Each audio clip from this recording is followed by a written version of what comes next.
May mga kwentong ipinanganak sa ring, may mga kwentong hinabi ng kapalaran, at may mga kwentong nagpupundar sa dalawang magkaibang mundo, boxing at showbiz, na para bang dalawang ilog na iisa lamang ang pinagmulan ngunit patungo sa magkabilang baybayin.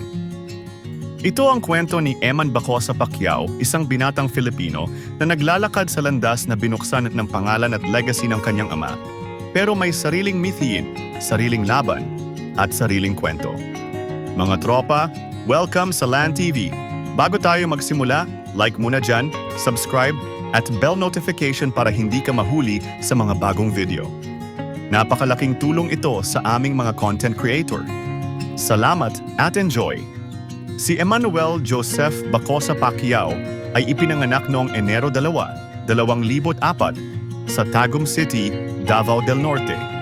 Sa murang edad, dala-dala niya ang isang pangalan na malaki ang bigat sa puso ng bawat Pilipino Pacquiao.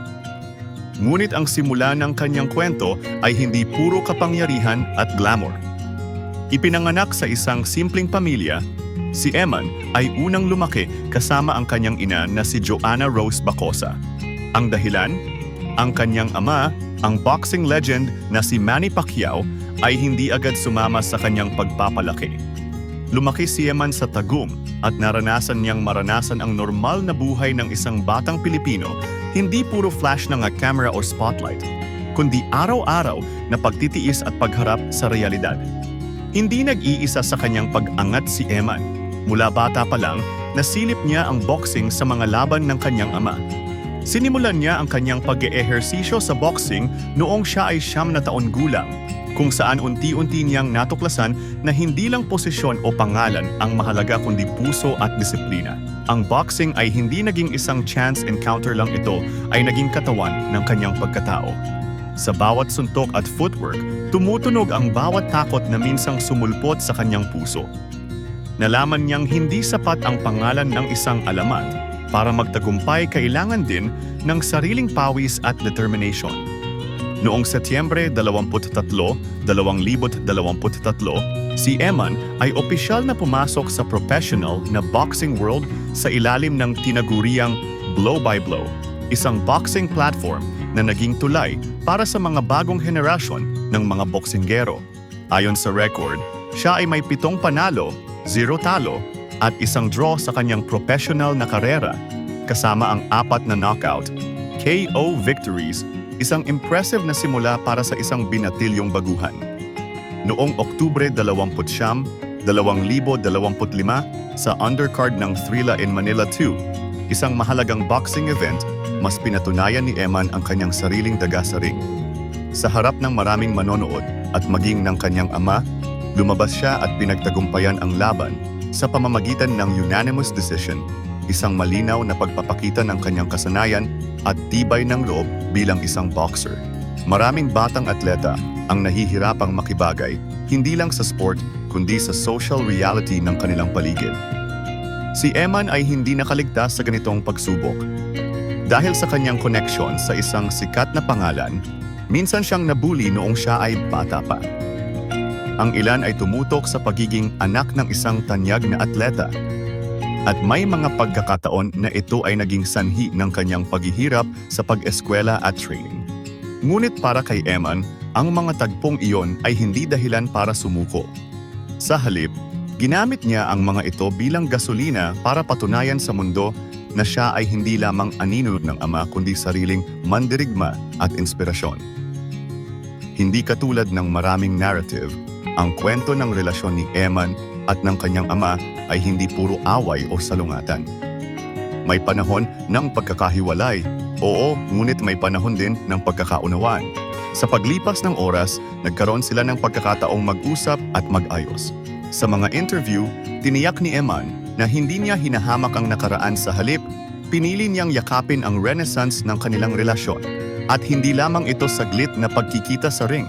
Ang mga palakpak, mga ngiti, at mga yakap sa likod ng camera ay simbolo ng pagkakasundo na may malalim na kahulugan para sa isang anak at ama. Ang bahagi ng laban. Para sa maraming tao, ang pagiging anak ng isang legend ay isang malaking pribilehiyo. Para kay Eman, ito wawasayo ay isang hamon. ang pangalan na Pacquiao ay nagbibigay ng atensyon at inaasahan. Ngunit sa kabila ng pag-angat, pinili niyang iisa-isa ang kanyang sariling laban hindi para lamang magdala ng pangalan ng kanyang ama, kundi para maging sariling pangalan sa boxing. Hindi madaling magpasok sa isang arena na puno ng mata at kritikong handang maghusga. At higit doon sa ring, wala talagang shortcut. Ang bawat suntok at bawat beats ng pawis ay sumasalamin sa kanyang commitment hindi dahil sa pangalan, kundi dahil sa kanyang pagmamahal sa sport. Ang pagka-unbeaten record ni Eman ay hindi lamang numero. Ito ay simbolo ng determination, pagsasanay, at pagiging consistent sa kanyang paniniwala. Ang mga laban niya ay hindi puro knockout magic. Marami sa kanyang panalo ay nanalo dahil sa tiyaga, tamang diskarte, at tamang mindset, isang pahina sa playbook na malimit ituro sa mga nagtatagumpay na atleta. Sa kanyang bawat pagkapanalo, mas lumalalim ang kanyang koneksyon sa sport hindi bilang anak ni Manny Pacquiao, kundi bilang isang mandirigma ng sariling karapatan. Sa ring tungong entablado, pagdating ng 2025, isang malaking turning point ang dumating sa buhay ni Eman, hindi lang sa ring, kundi sa mundo ng showbiz. Noong Nobyembre 11, 2025, opisyal siyang lumagda bilang isang talent ng GMA Network sa ilalim ng kanilang talent management arm na Sparkle Artist Center. Ito ay hindi simpleng kontrata lang. Ito ay isang pagpapahayag na ang kanyang personalidad, charm, at presence ay may puwang hindi lamang sa ring, kundi pati na rin sa entertainment industry.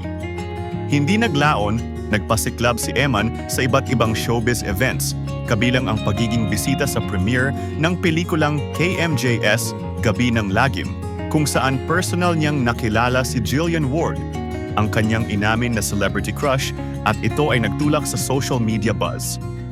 Pagiging role model at public figure. Sa bagong yugto ng kanyang buhay, hindi lamang siya nagiging bida sa ring at sa entablado. Siya ay unti-unting nagiging role model lalo na sa kabataang Pilipino na nangangarap maging mahusay sa sport, showbiz o kahit anong larangan. Sa kanyang mga public appearances, interviews at social media presence, ipinapakita ni Eman ang balanse ng pagiging grounded at ambisyonado. Nakikita sa kanyang mga posts at messages ang pagpapahalaga sa faith at values, respect at humility, work ethic at discipline, pagpapahalaga sa pamilya at pagmamahal sa sarili. Ang kwento ni Eman Bacosa Pacquiao ay hindi lamang kwento ng suntok o ng flash ng camera.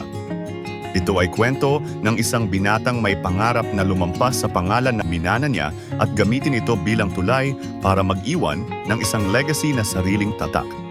Habang pinaghahandaan niya ang mga susunod na laban sa 2026 at iba pang mga proyekto sa showbiz, ang tunay na tanong ay hindi kung hanggang saan niya mararating ang kanyang pangalan sa mga headlines.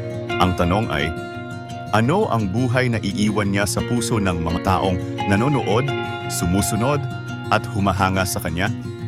Ito ang laban kay Eman, hindi lamang sa ring, hindi lamang sa entablado, kundi sa bawat pagkakataon na kailangang ipakita ng isang tao ang kanyang tunay na sarili sa harap ng inaasahan, presyon, at pag-asa ng marami. Ojo naman kuya, Ojo. Wait lang. Wait lang.